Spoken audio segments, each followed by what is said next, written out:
అన్నదాత అన్నదాత మీ అన్నదాత చెమటోడ్చి ఆహారాన్నందించే రైతన్నా అనునిత్యం నీ కండదండగా నిలిచే నేస్తం ఎవరన్నా అన్నదాత అన్నదాత మీ అన్నదాత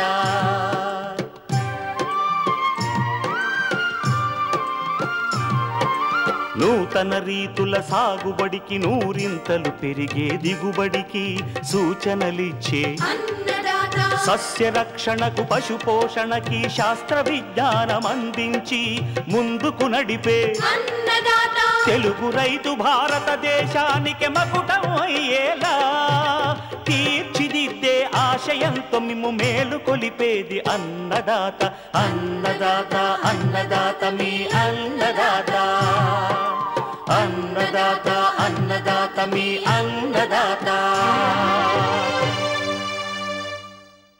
అన్నదాత ప్రేక్షకులకు నమస్కారం. ఈనాటి ముఖ్యాంశాలు: వరిలో జయశంకర్ శాస్త్రవేత్తలు రూపొందించిన అతి సన్న గింజ రకాలు, సువాసన రకాలు,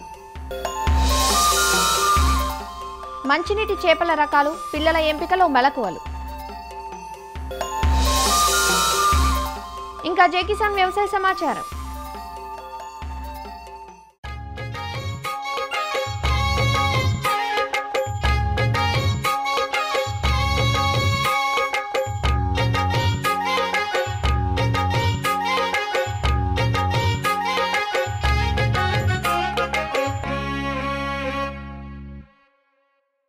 వరిలో జయశంకర్ విశ్వవిద్యాలయం నుంచి విడుదలైన దొడ్డుగింజ, సన్నగింజ రకాల గురించి నిన్నటి అన్నదాతలో తెలుసుకున్నాం కదా.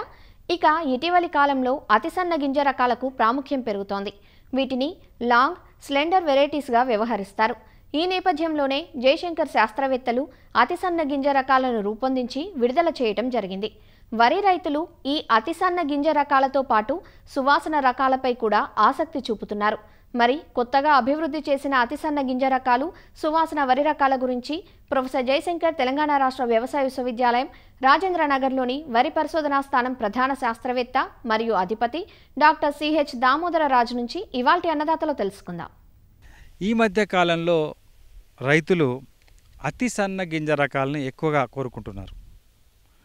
ఎందుకు అంటే కన్జ్యూమర్లో కూడా ఈ అతి సన్న గింజ రకాలకు ఎక్కువ ప్రిఫరెన్స్ పెరిగింది. మనకు పాత రకాలు ఏం సాగుబడిలో అందుబాటులో ఉన్నాయి అతి సన్న గింజ రకాలంటే, ఒకటి జై శ్రీరామ్ అనే రకం, మహారాష్ట్ర లోకల్ వెరైటీ. ఇంకోటి హెచ్ఎంటి సోన్ అనే రకం, ఇది మహారాష్ట్ర యూనివర్సిటీ నుంచి పీకేవీ నుంచి విడుదల చేయబడిన వెరైటీ. ఇదే కాకుండా కొన్ని ప్రైవేట్ వెరైటీలు చింట్లు, పూజ, తర్వాత రకరకాల పేర్లతోని ఈ అతి సన్న గింజ రకాలు మార్కెట్లో ఉన్నాయి.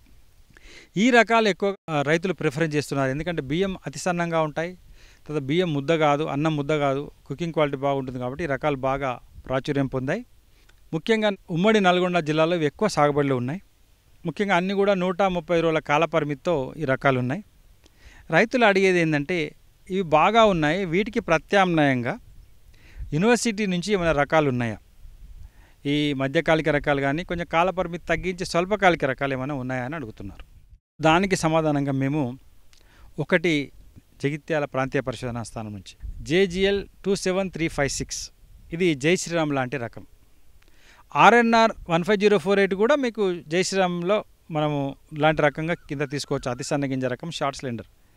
ఎవరైతే జై శ్రీరామ్ తర్వాత హెచ్ఎంటి సోనా, చింట్లు, పూజలు వేసే వాళ్ళు ఉన్నారో ఈ రకాన్ని ఎన్నుకోవచ్చు మీరు, JGL 27356. అదే కాకుండా రాజేంద్రనగర్ వరి పరిశోధనా కేంద్రం నుంచి RNR 31479, ఇది 3వ సంవత్సరం మినికిట్లో ఉంది. ఇది కూడా మీకు అచ్చం జై శ్రీరామ్ లాగానే ఉంటుంది, అచ్చం మీకు హెచ్ఎంటి లాగానే ఉంటుంది. ఇంకా జై శ్రీరామ్ కంటే సన్నం ఉంటుంది. ఇది ఇప్పుడు అందుబాటులో ఉన్న అన్ని వరి రకాల కన్నా అతి సన్న గింజ రకం ఇది, RNR 31479. ఈ రకం కూడా మేము విత్తనము డిమాండ్ ఉండడం వల్ల ఎక్కువ మొత్తంలో ప్రొడక్షన్ చేసి అందుబాటులోకి తెచ్చాము. రానున్న కాలంలో ఈ రకాన్ని కూడా మీరు రైతులు వేసుకోవచ్చు. రైతుల దగ్గర కూడా అందుబాటులో ఉంటుంది ఈ విత్తనం. ఇంకొక రకం కూనారం వ్యవసాయ పరిశోధన కేంద్రం నుంచి ఒక అతి సన్న గింజ రకము అందుబాటులో ఉంది. చాలా రోజులైంది విడుదలై, కర్ణాటకలో ఇప్పటికే బాగా పాపులర్ అయింది. అదేవిధంగా మనకు నెల్లూరు ప్రాంతంలో కూడా బాగా ప్రాచుర్యం పొందింది. అది KNM 733 కూనారం రైస్ 1 అనే పేరుతోని అది విడుదల చేయబడింది. అతి సన్న గింజ రకం షార్ట్ సిలిండర్ వెరైటీ. అతి సన్న గింజ రకం వేయదలిచిన రైతులందరూ కూడా JGL 27356 కానీ, RNR 31479 కానీ, RNR 15048 కానీ, KNM 733 ఈ 4 రకాల్లో ఏదో ఒక రకాన్ని మీరు ఎన్నుకొని వేసుకోవచ్చు. మీకు అందుబాటులో ఉన్న జైశ్రీరాము HMT కన్నా ఇవన్నీ కూడా దిగుబడి ఎక్కువ, అదేవిధంగా ఏదో ఒక పురుగును కానీ తెగులు కానీ తట్టుకునే లక్షణాలు ఉన్నాయన్నమాట. ముఖ్యంగా బాస్మతి తర్వాత చిట్టి ముత్యాలు అనగానే మనకు సువాసన గింజ వరి రకాలపైన దృష్టి పోతుందన్నమాట. చాలామంది రైతులు కమర్షియల్గా కల్టివేషన్ చేయనప్పటికీ ఈ రకాలపైన బాగా మక్కువ చూపుతున్నారు. పొడవు సువాసన గింజ రకాలు బాస్మతి లాంటి ఒక రకం రూపొందించడం జరిగింది రాజనగర్ వరి పరిశోధన కేంద్రం నుంచి. అదేవిధంగా చిట్టి ముత్యాలు లాంటి ఒక రకం. ఇవి రెండు కాకుండా BPT లాంటి 2 సువాసన గింజ రకాలు కూడా మేము రూపొందించడం జరిగింది. బాస్మతి లాంటి రకం విషయానికి వచ్చినట్లయితే RNR 15435 అనే రకాన్ని మేము బాస్మతి గింజ నాణ్యతతో సువాసన అతి పొడవు గింజ రకంగా మేము రూపొందించి ఇవ్వడం జరిగింది. మీకు ఎంత విత్తనమైనా మేము ఇవ్వడానికి సిద్ధంగా ఉన్నాము. అదేవిధంగా చిట్టు ముత్యాలు లాంటి సువాసన గింజ వరి రకం. చిట్టు ముత్యాలు అనేది లోకల్ వెరైటీ, ఎక్కువ ఎత్తు పెరిగి పడిపోతుంది, దిగుబడి తక్కువగా ఉంటుంది. దాన్ని ఇంప్రూవ్ చేసి ఒక కొత్త రకాన్ని రూపొందించడం జరిగింది. అదే RNR 15459. ఇది చిట్టు ముత్యాల కన్నా ఇంకా సన్నంగా ఉంటుంది, సెంటు కూడా బాగా ఉంటుంది. ఈ రకం కూడా మా దగ్గర అందుబాటులో ఉంది. విత్తనం కావాల్సిన రైతులు కొద్ది మొత్తంలో పొందవచ్చు. సాంబా మసూరి ఎక్కువ ఏరియాలో సాగుబడిలో ఉంది కాబట్టి సాంబా మసూరికి ప్రత్యామ్నాయంగా సువాసన వచ్చే విధంగా 2 రకాలు రూపొందించాం. ఒకటి సుగంధ సాంబా RNR 2465 అనే పేరుతో విడుదల చేయడం జరిగింది.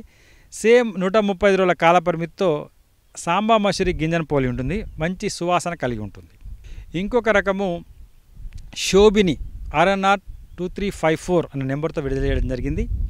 ఇది 135 రోజుల కాల పరిమితితో మంచి అన్నం నాణ్యతతో సాంబా మసూరినే పోలి ఉంటుందంట. గింజ నాణ్యత సాంబా మసూరి లాగా ఉంటుంది. ఈ రకాన్ని కూడా రైతులు సాగు చేసుకోవచ్చు సాంబా మసూరికి ప్రత్యామ్నాయంగా. అయితే రైతులు ఈ సువాసన వరి రకాల గురించి గమనించవలసిన ముఖ్యమైన విషయం ఏంటంటే, పొడవు గింజ సువాసన రకాలకు ఎక్కువ కమర్షియల్గా మార్కెట్లో అమ్ముకునే అవకాశం లేదు. దాన్ని ప్రత్యేక రకాలుగానే అమ్ముకోవచ్చు. తర్వాత అవి పట్టడానికి మిల్లులు మన మిల్లులలో దాన్ని పట్టలేము, నూకలైతాయి. 15459 అనే రకం కూడా ప్రత్యేకమైన రకం కాబట్టి కమర్షియల్గా అది మార్కెట్లో అమ్మలేం, దాన్ని కూడా ప్రత్యేక రకంగానే అమ్మాల్సి ఉంటుంది. తర్వాత సాంబా మసూరి లాంటి రకాలైన సుగంధ సాంబ కానీ శోభిని కానీ ఈ రకాలు కూడా మీకు సెంట్ ఉంటుంది కాబట్టి మామూలుగా జనరల్ మార్కెట్లో అమ్మలేము వాటిని. కాబట్టి వాటిని ప్రత్యేక రకాలుగానే మీరు ప్రమోట్ చేసినట్లయితేనే అమ్మగలం. కాబట్టి ఇవి ఎక్కువ ఏరియాలో సాగు చేయకుండా మొదలు కొద్ది మొత్తంలో సాగు చేసి బియ్యం ఆడిచ్చి అమ్ముకున్నట్లయితేనే రైతులు అమ్మగలిగే అవకాశం ఉంటుంది. కాబట్టి ఈ యొక్క విషయాన్ని రైతులు గమనించాలి. అతి సన్న గింజ రకాలు సువాసన రకాల గురించి తెలుసుకున్నాం కదా. ఇక మినీ కిట్ దశలో ఉన్న వరి రకాల గురించి రేపటి అన్నదాతలో తెలుసుకుందాం.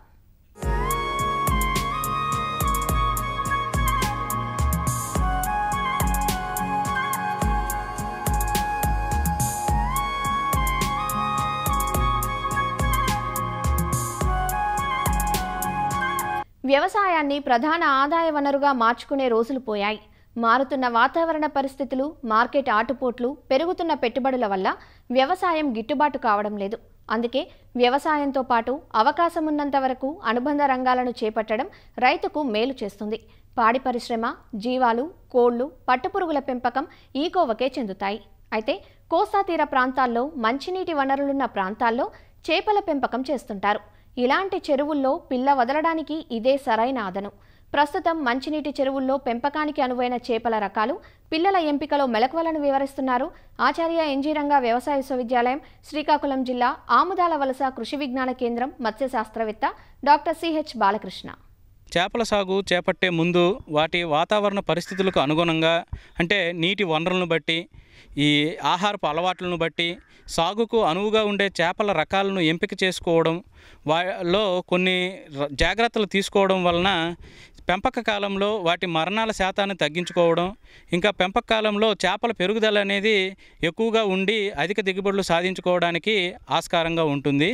ఈ పెంపకానికి అనువుగా ఉండే రకాలను చూస్తే ఏంటంటే ఈ రకాలు ఎక్కువగా పెరుగుదలను చూపిస్తూ నీటి వనరుల్లో ఉన్నటువంటి ఈ సహజ ఆహారం అయినటువంటి వృక్ష జంతు ప్లవకాలను ఉపయోగించుకునే రకంగా ఉండాలి.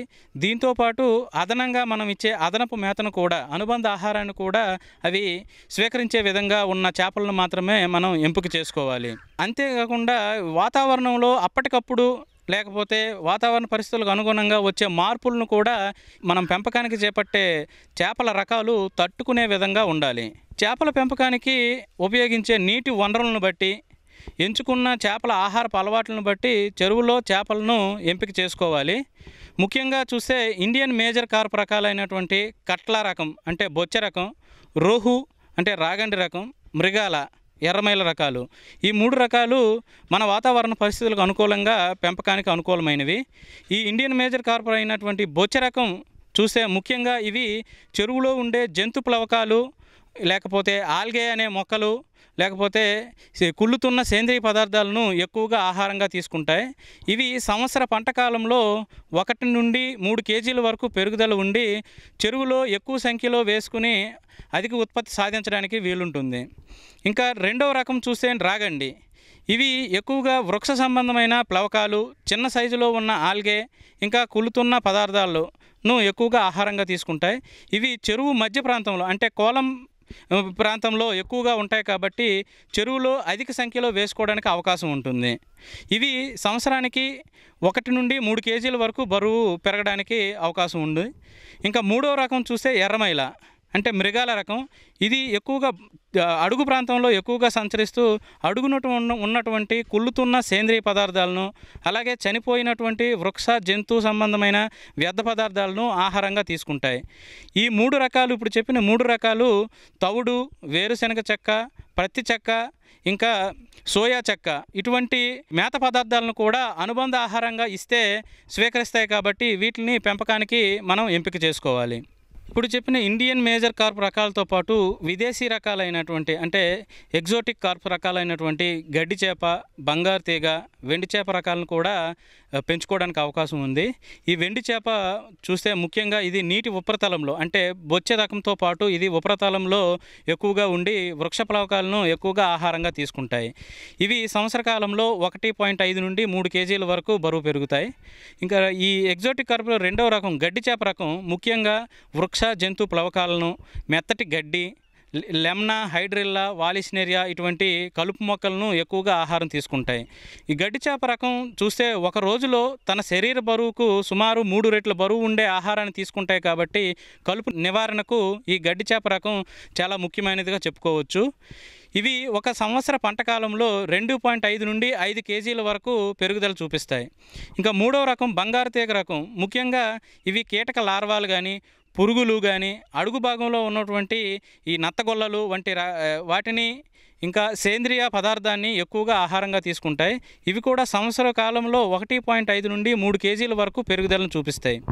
ఇప్పుడు చెప్పినటువంటి చేపల రకాలను పెంపకానికి ఎంపిక చేసుకున్న తర్వాత ఆ నీటి వనరులను బట్టి ఈ చేపలను ఏ నిష్పత్తిలో వేయాలో కూడా ముందుగానే రైతు సోదరులు నిర్ణయించుకోవాలి. ఇండియన్ మేజర్ కార్ప్ రకాలైనటువంటి బొచ్చే, రాగండి, ఎర్రమైర రకాలు ఈ 3 రకాలను మాత్రమే సాగుకు ఎంచుకున్నట్లయితే వీటిని 3-5-2 నిష్పత్తిలో చెరువులో విడిచిపెట్టుకోవాలి.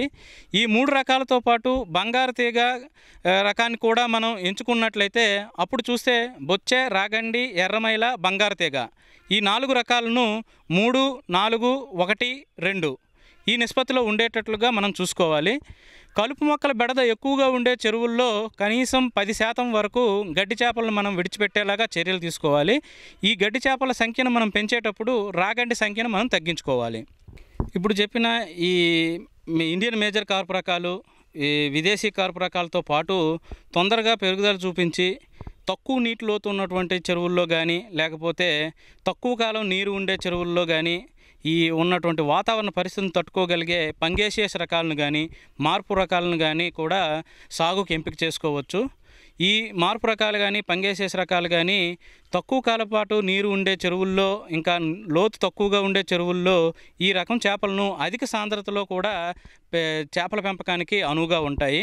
ఈ విధంగా ఎంపిక చేసుకున్న చేపల రకాలను కాలుష్యం లేనటువంటి వాతావరణ పరిస్థితుల్లో ఉన్నటువంటి నర్సరీల నుండి కానీ రేరింగ్ చెరువుల నుండి కానీ వీటి నాణ్యతను ముందుగా మనం పరీక్షించుకొని ఆరోగ్యంగా ఉండే చేప పిల్లలను మాత్రమే మనం సేకరించుకొని చెరువుల్లో వేసుకోవాలి.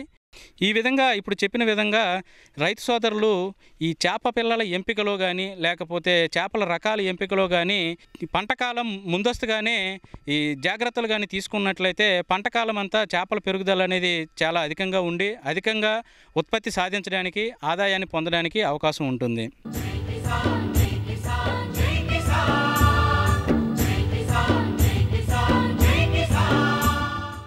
వ్యవసాయ సమాచారం ఇప్పుడు జై కిసాన్లో చూద్దాం. నైరుతి రుతుపవనాల ప్రభావంతో జూన్ మొదటి వారంలో కురిసిన వర్షాలకు అనంతపురం జిల్లాలో అక్కడక్కడ రైతులు సాగుకు ఉపక్రమించారు. అయితే గత వారం రోజులుగా ఏర్పడ్డ వర్షాభావ పరిస్థితులతో రైతుల్లో ఆందోళన నెలకొంది. ఈ నేపథ్యంలో ఖరీఫ్ పంటల సాగుకు ఇంకా సమయం మించిపోలేదని, అదును దాటిపోతుందని రైతులు ఆందోళన చెందాల్సిన అవసరం లేదని రెడ్డిపల్లి కేవీకే ప్రధాన శాస్త్రవేత్త డాక్టర్ మల్లీశ్వరి చెబుతున్నారు. అలానే రైతులు తమ ప్రాంతానికి అనువైన రకాలను ఎంచుకొని వ్యవసాయ శాఖ అధికారుల సలహా మేరకు సాగు చేయాలన్నారు. వాతావరణ శాఖ అంచనాల మేరకు ఈసారి సాధారణ వర్షాలు నవంబర్ వరకు కురుస్తాయనే అంచనా ఉందన్నారు. రానున్న వారం రోజుల్లో పలుచోట్ల వర్షాలు పడే అవకాశం ఉన్నందున రైతులు ఆందోళన చెందాల్సిన అవసరం లేదంటున్న అనంతపురం జిల్లా రెడ్డిపల్లి కృషి విజ్ఞాన కేంద్రం వ్యవసాయ వాతావరణ శాస్త్రవేత్త డాక్టర్ మల్లీశ్వరితో ఈటీవీ ప్రతినిధి లక్ష్మీప్రసాద్ ముఖాముఖి. ఉమ్మడి అనంతపురం జిల్లాలో గడిచిన 10 రోజులుగా చినుకు జాడ లేకుండా పోయింది. ఇప్పటికే కొంతమంది రైతులు విత్తనం వేశారు. ఆ పంటల పరిస్థితి కూడా ఇంకొక వారం రోజులు వర్షం రాకపోతే మొలకలు ఇబ్బంది పడే పరిస్థితి ఉంది. ఈ నేపథ్యంలో రెడ్డిపల్లి కృషి విజ్ఞాన కేంద్రం ప్రధాన శాస్త్రవేత్త డాక్టర్ మల్లీశ్వరి మనతో ఉన్నారు. మేడంని అడిగి అసలు వివరాలు తెలుసుకుందాం. మేడం చెప్పండి, ఇప్పుడు విపరీతమైన ఉష్ణోగ్రతలు నమోదవుతున్నాయి. వేసవిని తలపించేలా 36 నుంచి 38 డిగ్రీలు. ఏంటి ఈ పరిస్థితికి కారణం ఏంటి? ఇప్పుడు ప్రజెంట్ మనం అనంతపురం జిల్లాలో చూసుకున్నట్లయితే కనుకండి 12వ తారీఖు తర్వాత కొంత వర్షపాతం అనేది తగ్గుముఖం పట్టింది. అయితే అక్కడక్కడ జల్లులు పడుతూ ఉన్నాయి. 2వ తారీఖు మనకి ఋతుపవనాలు వచ్చిన తర్వాత మంచి వర్షాలు కురిశాయి. ఇప్పటి వరకు మనం చూసుకున్నట్లయితే జిల్లాలో 50 మిల్లీమీటర్లు సాధారణ వర్షపాతం నమోదవ్వాల్సింది 148 మిల్లీమీటర్ల దాకా వర్షపాతం నమోదైంది. మొదటిగా నమోదైనటువంటి వర్షపాతానికి కొంతమంది రైతులు భూములన్నీ కూడా సిద్ధం చేసుకుని కొంత సాగును కూడా స్టార్ట్ చేయడం జరుగుతూ ఉంది. అయితే ఒక వారం రోజుల నుంచి వర్షపాతంలో గ్యాప్ అనేది రావడం జరిగింది. దీని నుంచి కొంత గాలి తర్వాత ఉష్ణోగ్రతలు కూడా పెరిగాయి. నైరుతి ఋతుపవనాలు రాష్ట్రమంతటా విస్తరించిన తర్వాత ఈ స్థాయిలో ఉష్ణోగ్రతలు నమోదవటము, గాలి వేగం ఇంత ఉండటము ఎలా చూడవచ్చు? మనకి నైరుతి ఋతుపవనాలంతా కూడా రాష్ట్ర వ్యాప్తంగా 19-20 తారీఖుకి కవర్ అయినాయి. అయితే ఈ కాలంలో మనకి అనంతపురం జిల్లాను ప్రత్యేకంగా తీసుకుంటే కనుక జూన్ మాసం మొత్తం కూడా జూలై మొదటి వారం వరకు కూడా గాలి అనేది వేగం ఎక్కువగానే ఉంటుంది. 15 నుంచి 18 km/h గాలి వేగం రికార్డ్ అయిన సందర్భాలు కూడా మనం గత సంవత్సరాల్లో చూసామండి. గాలి వేగం కామనే అయినా కానీ కొంచెం ఉష్ణోగ్రతలు అయితే ఒక 2 డిగ్రీలు అధికంగానే రికార్డ్ అవుతూ ఉన్నాయి. దీనికి ముఖ్య కారణం మనం చూసుకుంటే కనుక ప్రస్తుతం ఋతుపవనాలు ముందుకు విస్తరిస్తున్న కాలంలో ఒక చిన్న గ్యాప్ అనేది రావడం జరగడం అనే దానివల్ల మనకి టెంపరేచర్ వేరియేషన్ అనేది కనిపిస్తూ ఉంది. అయితే వచ్చే వారం రోజుల్లో మనకి తేలికపాటి నుంచి మధ్యస్థ వర్షపాతం రికార్డ్ అయ్యే సూచనలు ఉన్నాయని మనకి ఐఎండీ నుంచి తర్వాత వ్యవసాయ వాతావరణ విభాగం రేకులకుంట వారి సమాచారం కూడా అందించడం జరిగింది. ఋతుపవనాలు చురుకుగా ఉన్న సమయంలో ఇలా 10 రోజుల పాటు వర్షానికి విరామం ఇవ్వడానికి అసలు ఎందుకు ఇలాంటి పరిస్థితులు తలెత్తుతున్నాయి? నార్మల్గా మనకి ఋతుపవనాలు విస్తరించే టైంలో యాక్టివ్ మాన్సూన్ అనేది ప్రోగ్రెస్ అవుతూ ఉంటుంది. ఆ ప్రోగ్రెస్ అయ్యే టైంలో కూడాను ఉష్ణోగ్రతల వేరియేషన్ వచ్చేదాన్ని బట్టి మనకి ప్రెషర్ వేరియేషన్ వచ్చి అక్కడక్కడ మేఘాలు విస్తరించి దాని ప్రకారం వర్షాలు వస్తూ ఉంటాయన్నమాట. విస్తరించే సమయంలో ముందుకి వెళ్ళిపోయిన తర్వాత రాయలసీమ ప్రాంతంలో మెయిన్గా కొంత టెంపరేచర్ వేరియేషన్ తర్వాత కొంచెం గ్యాప్ అనేది సాధారణంగానే వస్తూ ఉంటుందండి ఈ జూన్ నెలాఖరులో. అందుకే మనము రైతులందరికీ కూడా పంటలు వేసుకునేటప్పుడు మంచి వర్షాలు వచ్చి పదును అయిన తర్వాత 75 నుంచి 100 మిల్లీమీటర్లు వర్షం కురిసిన తర్వాతనే నల్ల నేలల్లో 50 నుంచి 75 మిల్లీమీటర్లు వర్షం కురిసిన తర్వాత ఎర్ర నేలల్లో పంటలు వేసుకోవడానికి వెళ్ళమని చెప్తూ ఉంటాము. అదేవిధంగా మన అనంతపురం జిల్లా వాతావరణ పరిస్థితులన్నీ మనం గమనించుకుంటే కూడాను అన్ని పంటలు విత్తుకోవడానికి జూలై మాసం అనేది చాలా అనువైన సమయం. మేజర్గా మనం తీసుకున్నట్లయితే కనుక ఇప్పుడు వచ్చేటువంటి టెంపరేచర్ వీటికి ముఖ్య కారణం అనేది పొడిగాలి. ఋతుపవనాలు ముందుకు వెళ్ళాయి, విస్తరించాయి, కానీ తర్వాత వచ్చేటువంటి కరెంట్ అనేది కాస్త డ్రై కరెంట్ వచ్చింది కాబట్టి టెంపరేచర్ అనేది వేరియేషన్ అవుతుంది. ఇప్పుడు యాక్టివ్ అవుతున్నటువంటి అరేబియన్ సీ బ్రాంచ్ అయితే ఏంటి, బే ఆఫ్ బెంగాల్ బ్రాంచ్ అయితే రెండింటి నుంచి కూడా యాక్టివ్ మాన్సూన్ బ్రాంచ్ మళ్ళీ వస్తే కనుక మనకి మళ్ళీ ఈ టెంపరేచర్స్ తగ్గి వర్షాలు అనేది విస్తరించడానికి అవకాశం ఉంది. అంటే ఈసారి అంటే వారం రోజులు ముందుగా వర్షాలు కురిశాయి అని చెప్పి రైతులు ఆనందంగా విత్తనం వేశారు. అవి మొలక దశలో ఉన్నాయి. వాటి పరిస్థితి ఎలా ఉంది? ఇప్పుడు ముందు పడిన వర్షానికి విత్తనం వేసిన రైతులంతా కూడాను మంచిగా సాయిల్ అయితే సాచురేట్ అయింది, సాయిల్ మాయిశ్చర్ కూడా బాగానే ఉంది. దానికి మొలిచినటువంటి మొక్కలు ఏదైతే ఉన్నాయో ఇప్పుడు చిన్న కంది, ఎక్కువగా ఆముదం, ఈ 2 పంటల్ని రైతులు విత్తడం జరిగింది. ఈ 2 కూడాను మనకి వచ్చే 10 రోజుల వరకు ఉన్న ఫోర్కాస్ట్తో ఉన్నటువంటి లైట్ రెయిన్ఫాల్ ఏదైతే ఉందో వాటితో సర్వైవ్ అవుతాయి, సమస్య అయితే లేదు. బట్ ఇప్పుడు ఈ తేమకి విత్తనాలు వేయదలుచుకున్న రైతులు మాత్రం ఆగాలి. ఇప్పుడు నెక్స్ట్ ఎప్పుడైతే మనకి 20 మిల్లీమీటర్లు వర్షపాతం పడుతుందో ఆ తర్వాతనే విత్తడానికి వెళ్తే కనుక రైతులకి సేఫ్గా ఉంటుందని. ఇప్పుడు మనకి లేటెస్ట్ ఫోర్కాస్ట్ మనం తీసుకున్నా కానీ, తర్వాత ఎల్నినో కండిషన్, ఎన్సో కండిషన్ అన్ని అనాలిసిస్లు చూసినా కానీ, ముందు మనకి ఎల్నినో అంతా వెళ్ళిపోయి లానినా కండిషన్స్ సెట్ ఇన్ అవుతున్నాయి అని చెప్పి ఫోర్కాస్ట్ రావడం జరిగింది. అదేవిధంగా ఋతుపవనాలు కూడా మనకి విస్తరించాయి. నవంబర్, డిసెంబర్ వరకు కూడా మనకి లానినా కండిషన్ అనేది మెయింటైన్ అవుతూ ఉంది. సో మంచి వర్షాలు అయితే ఈ సంవత్సరం వచ్చే అవకాశం ఉంది. రైతాంగానికి కూడా అన్ని పంటలు పండించుకోవడానికి చాలా అనుకూలంగా ఉంటుంది వాతావరణం.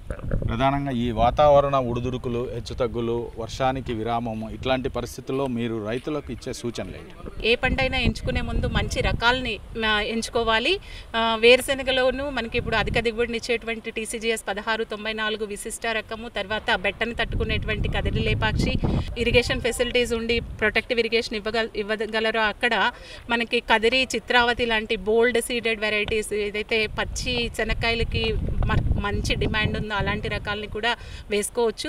తర్వాత కంది విషయానికి వచ్చినట్లయితే కనుక కందిలో మధ్యకాలిక రకాల కోసం ఎక్కువగా రైతులు విత్తనాన్ని ఎంపిక చేసుకోవాలి. మధ్యకాలిక రకాలని మనం చూసుకున్నట్లయితే కనుక మనకి ఇక్కడ అనంతపురం జిల్లాకి మంచిగా సెట్ అయిన రకం PRG 176 కందిలో. నల్ల నేలల్లో అయితే కనుక LRG 52, LRG 105 రకాలు కూడా విత్తుకోవచ్చు. దీంతో పాటుగా TRG 59, ఇది కూడా మన గత సంవత్సరంలో రైతుల పొలాల్లో కూడా మంచి దిగుబడిని ఇచ్చింది. నల్లిని తట్టుకునేటువంటి శక్తి కూడా ఉందన్నమాట LRG 105, TRG 59 రకాలకి. ఈ 2 రకాలను కూడా రైతులు విత్తుకున్నట్లయితే కనుక గడిచిన 4-5 సంవత్సరాల క్రితము స్టెరిలిటీ మొజాయిక్ వైరస్ వలన నష్టపోయారు. అలాంటి సమస్యలు రాకుండా విత్తన ఎంపికలో మంచి జాగ్రత్తలు అనేది తీసుకొని మధ్యకాలిక రకాలు, SMD రెసిస్టెంట్ వెరైటీస్ని సెలెక్ట్ చేసుకుంటే కనుక కందిలో బాగుంటుంది. అలాగే మనకి ఆముదం పంట గడిచిన 5-6 సంవత్సరాల నుంచి ప్రతి సంవత్సరం కూడా ఏరియా పెరుగుతూ వస్తుంది జిల్లా వ్యాప్తంగా. ఆముదంలో కూడా మనకి ICRకి సంబంధించిన IIOR నుంచి వచ్చినటువంటి ICH 66 అనే రకము చాలా మంచి దిగుబడిస్తుంది. అలాగే ICH 5, భీమా 5 అనే పేరుతో కూడా మన రైతుల్లోకి వచ్చింది ఇప్పుడు అది. ఇది కూడా బెట్టను కూడా తట్టుకొని అధిక దిగుబడిని ఇచ్చేటువంటి ఆముదం రకము. ఈ 2 రకాలు హైబ్రిడ్స్ కూడాను రైతులు వినియోగించుకోవచ్చు. 20 మిల్లీమీటర్లు వర్షం కురిస్తేనే తదుపరి రైతులు విత్తనం వేయాలని, ఇప్పుడు వేసిన పంటలు ఏవైతే మొలక దశలో ఉన్నాయో వాటికి ఇంకో వారం రోజుల పాటు ఇబ్బంది లేదని, వర్షాలు కూడా చెదురుమదురుగా వర్షాలు కురిసే అవకాశం ఉందని ప్రధాన శాస్త్రవేత్త చెప్తున్నారు. కెమెరా పర్సన్ నారాయణతో లక్ష్మీప్రసాద్, అనంతపురం జిల్లా, రెడ్డిపల్లి నుంచి. మరిన్ని విభిన్న అంశాలతో రేపటి అన్నదాతలో మళ్ళీ కలుసుకుందాం. అంతవరకు సెలవు, నమస్కారం. అన్నదాతలు తమ సందేహాలు, సమస్యలను 1800-425-4085 టోల్ ఫ్రీ నెంబర్లో ఉదయం 10 గంటల నుంచి 11 గంటల మధ్య పని దినాలలో సంప్రదించగలరు. ఈ కార్యక్రమాన్ని యూట్యూబ్లో www.youtube.com/అన్నదాత-ETV లింక్ ద్వారా వీక్షించవచ్చు. అన్నదాత కథనాలు ETV విన్ మొబైల్ యాప్లో వీక్షించండి.